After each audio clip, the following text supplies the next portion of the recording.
નમસ્તે મિત્રો, આજે આપણે 25 જેટલા સ્વસ્થ રહેવાના દેશી તથા આયુર્વેદિક ઉપાયો જોઈશું। જો તમે આ ઉપાયો તમારા જીવનમાં પાળશો તો તમારે ક્યારેય હોસ્પિટલમાં જવું નહીં પડે। નંબર 1, મેથીના દાણાને આખી રાત પલાળી રાખી સવારે તેનું પાણી પીવું અને દાણા ચાવીને ખાવાથી ડાયાબિટીસ અને સાંધાના દુખાવામાં રાહત મળે છે।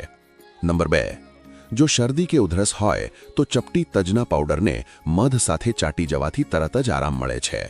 નંબર 3, જમ્યા પછી તરત ભારે કસરત કે દોડવું ન જોઈએ, તે પાચન તંત્રને નુકસાન પહોંચાડી શકે છે।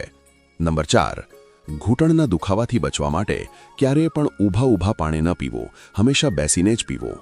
નંબર 5, પથરીની સમસ્યા હોય તેમણે દિવસમાં વધારેમાં વધારે પાણી પીવું અને નારિયેળ પાણીનું સેવન કરવું। નંબર 6, રાત્રે સૂતી વખતે મોબાઈલને તમારાથી ઓછામાં ઓછા 3 થી 4 ફૂટ દૂર રાખવો, જેથી રેડિયેશનની અસર ઓછી થાય। નંબર 7, ઉનાળામાં માટલાના પાણીમાં થોડું ગુલાબજળ નાખવાથી તે વધુ ઠંડક અને સુગંધ આપે છે, જે મનને શાંત કરે છે। નંબર 8, શિયાળામાં રોજ થોડો ગોળ અને તર ખાવાથી શરીરમાં ગરમાવો જળવાઈ રહે છે અને હાડકાં મજબૂત બને છે। નંબર 9, રસોઈમાં હિંગનો ઉપયોગ નિયમિત કરવો, કારણ કે હિંગ પેટના ગેસ અને વાયુને દૂર કરવામાં સૌથી શ્રેષ્ઠ છે। નંબર 10, જો ઊંઘ ના આવતી હોય તો રાત્રે સૂતા પહેલા પગના તળિયે ઘી અથવા તેલથી માલિશ કરવી, તેનાથી ગાઢ ઊંઘ આવશે। નંબર 11, સવારે ઉઠ્યા પછી 10-15 મિનિટ સુધી મૌન પાળવું, તેનાથી મગજની કાર્યક્ષમતા વધે છે। નંબર 12, ભોજનમાં ઉપરથી ક્યારેય વધારાનું મીઠું ન નાખવું, તે બ્લડ પ્રેશર વધારી શકે છે। નંબર 13, ત્વચા પર કુદરતી ચમક લાવવા માટે રોજ 1 ગ્લાસ તાજું ગાજર અથવા બીટનું જ્યુસ પીવું જોઈએ। નંબર 14, લાંબા સમય સુધી એક જ જગ્યાએ બેસીને કામ કરતા હોવ તો દર 45 મિનિટે થોડું ચાલવું અને શરીરને સ્ટ્રેચ કરવું। નંબર 15, શ્વાસ હંમેશા નાકથી જ લેવો જોઈએ, મોઢાથી શ્વાસ લેવાથી ફેફસામાં ગંદકી જવાની શક્યતા વધી જાય છે। નંબર 16, ગરમીના દિવસોમાં વરિયાળીનું શરબત પીવું, જે શરીરના તાપમાનને જાળવી રાખે છે અને એસિડિટી ઘટાડે છે। નંબર 17, જો માથાનો દુખાવો થતો હોય તો બંને હથેળીઓને બરાબર ઘસીને આંખો પર રાખવી, તેનાથી તરત જ રાહત મળશે।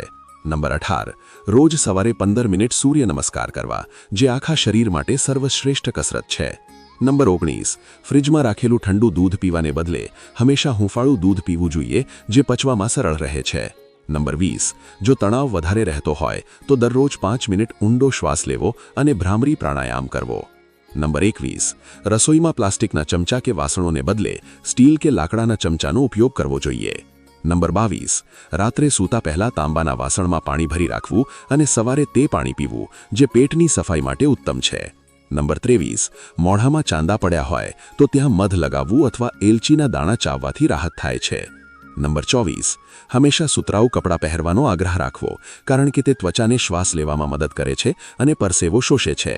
નંબર 25, દિવસની શરૂઆત હકારાત્મક વિચારો સાથે કરવી અને રોજ થોડો સમય પ્રકૃતિ સાથે વિતાવો। જો તમને અમારો આ વિડીયો ગમ્યો હોય તો વિડીયોને લાઇક કરો, કમેન્ટ કરો અને આવા જ દેશી અને આયુર્વેદિક સ્વાસ્થ્ય ઉપાયો જાણવા માટે અત્યારે જ અમારી આ ચેનલને સબસ્ક્રાઇબ કરી દો, કેમ કે અમે અવનવાર આવા વિડીયો તમારા માટે લાવતા રહીશું। ત્યાં સુધી બધાને જય શ્રી કૃષ્ણ।